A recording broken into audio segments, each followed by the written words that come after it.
Welcome friends. আজ আমরা বেদ নিয়ে আলোচনা করব।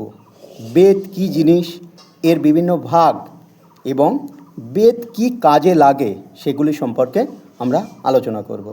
ওকে, আচ্ছা, হিন্দুদের পবিত্র ধর্মগ্রন্থ হলো বেদ, তাই না? এই বেদ সংস্কৃত ধাতু বিদ থেকে এসেছে, যার অর্থ হলো জানা। আর বেদ কথার অর্থ বিশেষ জ্ঞান, অর্থাৎ জ্ঞান বললেই হয়, কেননা বেদ পাঠ করলে বিশেষ জ্ঞান হয়। ঠিক আছে?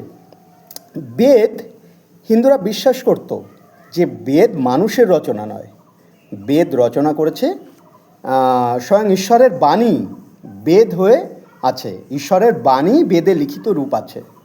তাই বেদকে নিত্য এবং অপৌরুষেয়ত্ব বলা হতো।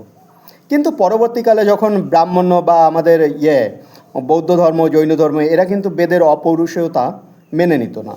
ঠিক আছে?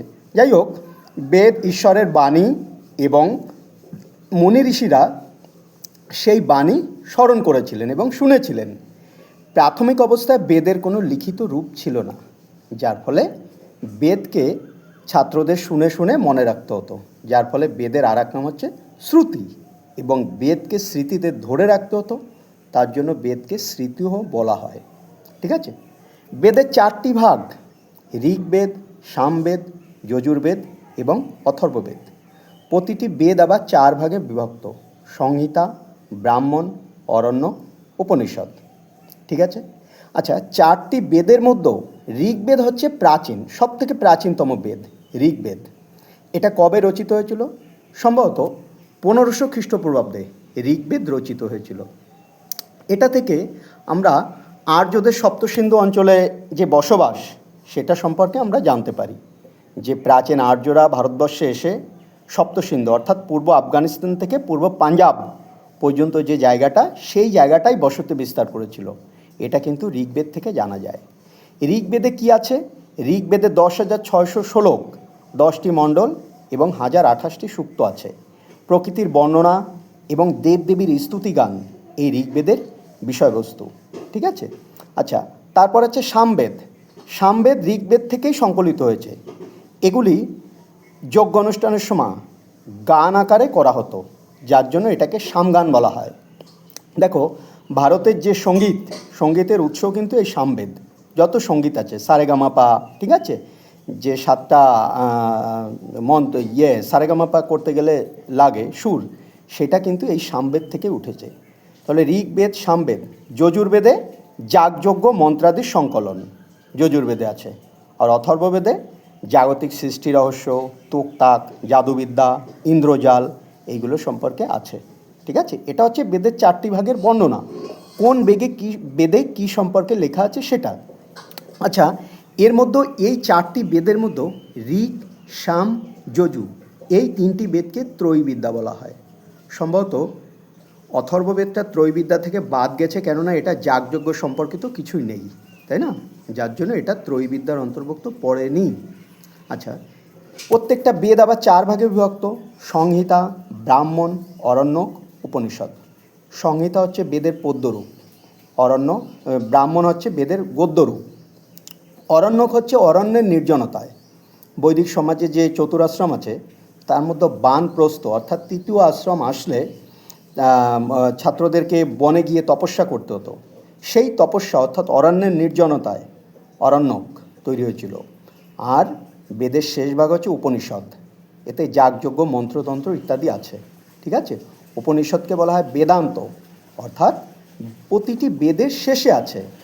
ঠিক আছে? প্রত্যেকটা বেদ চার ভাগ: সংহিতা, ব্রাহ্মণ, অরণ্যক, উপনিষদ। উপনিষদ শেষে থাকায় একে বেদান্ত বলা হয়। উপনিষদের মধ্যে যেমন কট, তারপর হচ্ছে কি বলতে পারি, উপনিষদের মধ্যে কেন, ঈশ, মান্ডুক্য, এইগুলো হচ্ছে উপনিষদের ভাগ। ঠিক আছে? আচ্ছা, এইবার দেখো, আরও আছে বেদে। বৈদিক সাহিত্য বিশাল বা জটিল আকার যখন ধারণ করে, তখন বেদের ভাগ হয়ে যায়, তখন রচিত হয় বেদাঙ্গ। বেদাঙ্গ অর্থাৎ বেদ অধ্যয়নকারী 6টি অঙ্গ, একে বলা হয় বেদাঙ্গ। সেগুলো কি কি? শিক্ষা, কল্প, ব্যাকরণ, নিরুক্ত, ছন্দ, জ্যোতিষ। এই ছটাকে একত্রে বেদাঙ্গ বলা হয়। আচ্ছা, এই বেদাঙ্গের মধ্যে যে ব্যাকরণের কথা আছে, সেই ব্যাকরণের মধ্যে সবথেকে বিখ্যাত হচ্ছে পাণিনির অষ্টাধ্যায়ী। অনেক সময় কোশ্চেন দেয় যে পাণিনির অষ্টাধ্যায়ী কী মূলক গ্রন্থ, তাহলে কিন্তু ব্যাকরণমূলক লিখতে হবে। আর এই বেদাঙ্গের মধ্যে সবথেকে গুরুত্বপূর্ণ হচ্ছে কল্প বা কল্পসূত্র। ঠিক আছে, এই কল্পসূত্রের আবার চারটি ভাগ: শল্কসূত্র, সৌতসূত্র, গৃহসূত্র এবং ধর্মসূত্র। শল্কসূত্র বৈদিক যাগযজ্ঞ নিয়ে আলোচনা শল্কসূত্রে। সৌতসূত্রে যজ্ঞের বেদী, হোমাগ্নির আধার, এইগুলো নিয়ে আলোচনা আছে সৌতসূত্রে। জ্যামিতি সংক্রান্ত যে ধারণা, এটা কিন্তু সৌতসূত্রে। গৃহসূত্রে হিন্দুদের যে বিভিন্ন গৃহকর্ম, ধরো অন্নপ্রাশন, তারপর হচ্ছে পৈতে, শ্রাদ্ধ, দশকর্মাদি, তাই না, জন্মাষ্টমী বিধি ইত্যাদি, এইগুলো সম্পর্কে কিন্তু লেখা আছে। আর ধর্মসূত্রে আছে কি আছে এটায়, যে দেওয়ানি, ফৌজদারি, আইনবিধি, ঠিক আছে, সামাজিক রীতিনীতি, এইগুলো আছে ধর্মসূত্রে। আচ্ছা, এরপরে আর কি বলতে পারি আমরা বেদ সম্পর্কে, যে উপনিষদের ব্যাখ্যা গভীরভাবে দেওয়ার জন্য রচিত হয়েছিল ষড়দর্শন। ঠিক আছে, সেই ষড়দর্শনটা কি কি? সাংখ্য, যোগ, ন্যায়, বৈশেষিক, পূর্বমীমাংসা, উত্তরমীমাংসা। কপিলের সাংখ্য দর্শন, পতঞ্জলির যোগ, গৌতমের ন্যায়, কণাদের বৈশেষিক, জৈমিনীর উত্তরমীমাংসা এবং বেদব্যাসের পূর্বমীমাংসা। এই হচ্ছে ছটা।